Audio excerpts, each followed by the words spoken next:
Olá, meu nome é Ana Lande Aguiar de Freitas Leite. Vou apresentar meu trabalho para a primeira verificação de aprendizagem da disciplina Análise do Discurso. Aqui, logo de início do trabalho, temos uma figura no círculo grande, rosa, arrodeado de vários círculos menores, rosa mais claro. No círculo grande, rosa, temos o texto Análise do Discurso AD. Nos círculos menores, em círculo, temos o nome conceito, sujeito, ideologia, inconsciente, fala, contexto, lugar de produção do texto, sentido, análise do discurso, 3 fases, contexto, eu tô maluco.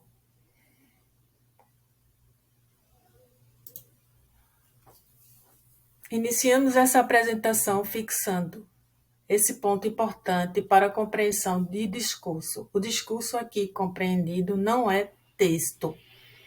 A análise do discurso, portanto, não trata de análise linguística. A análise linguística é sistematizada, seu sistema é rígido e possui foco na morfologia, fonologia e sintaxe. A análise do discurso tem foco no sentido da fala, a língua em uso. Segundo Souza, a análise do discurso se interessa por homens falando, citando Orlandi. Assim, por toda situação em que há pessoas falando, conversando, debatendo, dialogando, expondo ideias, portanto, palavras sendo ditas oralmente ou por escrito, ou até mesmo por meio de formas não verbais de linguagem.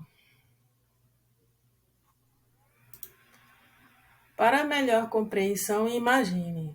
A análise linguística acontece dentro de um núcleo rígido, com fronteiras bem delineadas por regras e elementos do sistema linguístico.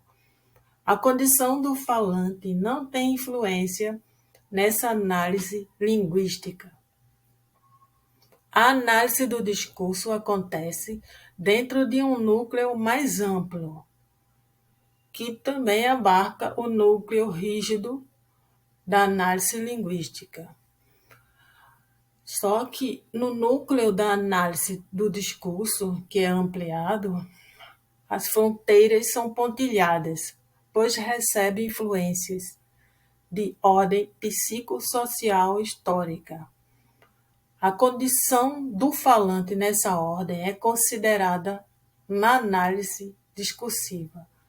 Ademais, as condições de produção do enunciado são importantes para esse tipo de análise discursiva.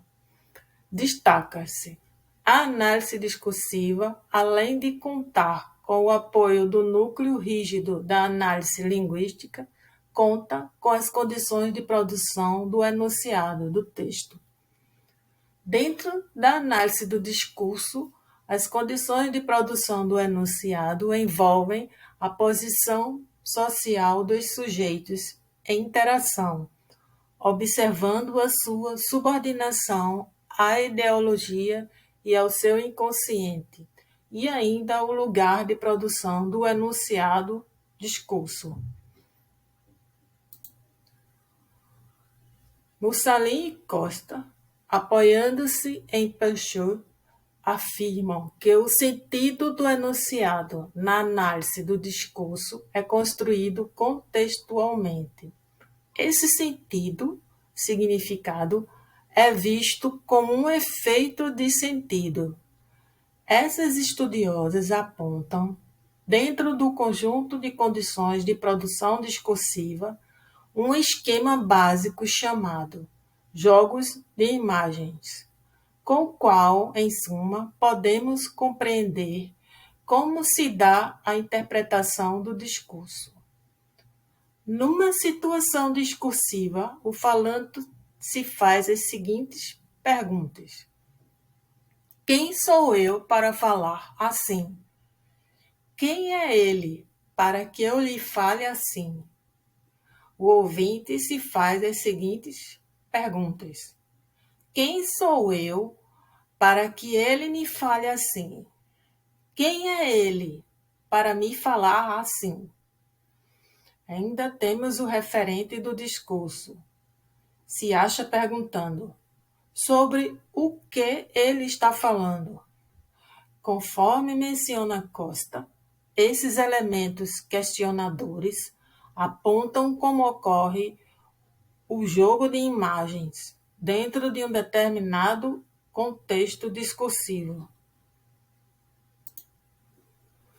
Colocando esses elementos dentro do exemplo de uma consulta médica, temos que o falante é o médico, o ouvinte é o paciente.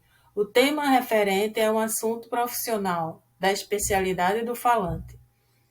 Essa é a situação na qual subjaz a produção discursiva da consulta médica. Importante ainda salientar, segundo Mussalini, que na análise do discurso, o discurso não está apenas no verbal, não é apenas o que dizemos que faz parte do nosso discurso. O discurso se expressa através da imagem do nosso comportamento, na maneira como aparecemos ao mundo. Mesmo o silêncio e os subentendidos são partes do nosso discurso.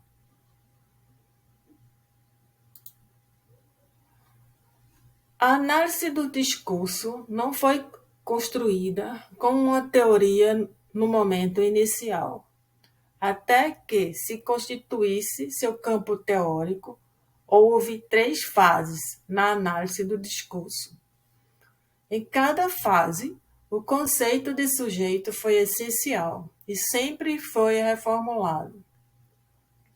O conceito de sujeito na primeira fase está atrelado à ideia de que cada discurso se vincula a uma formação ideológica discursiva. Nessa fase teórica da análise do discurso, o sujeito, autor do discurso, é visto basicamente como um sujeito assujeitado, subordinado, que não tem autonomia para dizer. Aquilo que ele pode dizer é de fora para dentro. É a formação ideológica discursiva que define aquilo que o indivíduo pode dizer. Então, o sujeito não é visto como alguém livre para dizer o que quer. Na segunda fase da análise do discurso, a influência da formação ideológica na ação discursiva, compreendida por Foucault, é mais forte. Aqui o sujeito também não é livre para dizer o que quer. O sujeito assume papéis diferentes e não é livre para falar a seu talante. Aquilo que ele pode dizer é determinado tanto pela formação ideológica e formação discursiva, como também pela relação em que cada formação ideológica e discursiva mantém com as formações concorrentes. Na terceira fase, incorpora-se a contribuição da psicanálise para o conceito de sujeito. Aqui o sujeito é cindido, ele não é único, mas dividido entre o consciente e o inconsciente. Aquilo que o sujeito diz não é determinado somente por sua vontade, racionalidade. Também age por meio do seu inconsciente.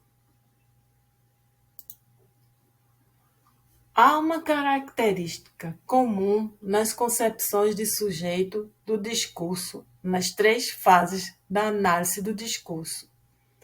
O sujeito não é senhor de sua vontade. Ou temos um sujeito que sofre coerções de uma formação ideológica e discursiva, ou temos um sujeito submetido à sua própria natureza inconsciente. Fernanda Mussalini. A análise do discurso.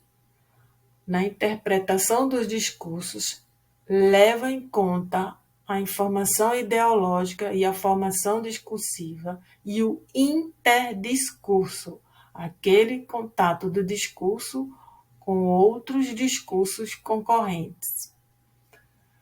O efeito de sentido do discurso diz respeito a toda uma reflexão sobre o discurso contextualizado, pensado em termos das condições em que ele foi produzido e pensado na relação de posição assumida pelos autores em relação a outras possíveis posições ou que estão em disputa naquele momento.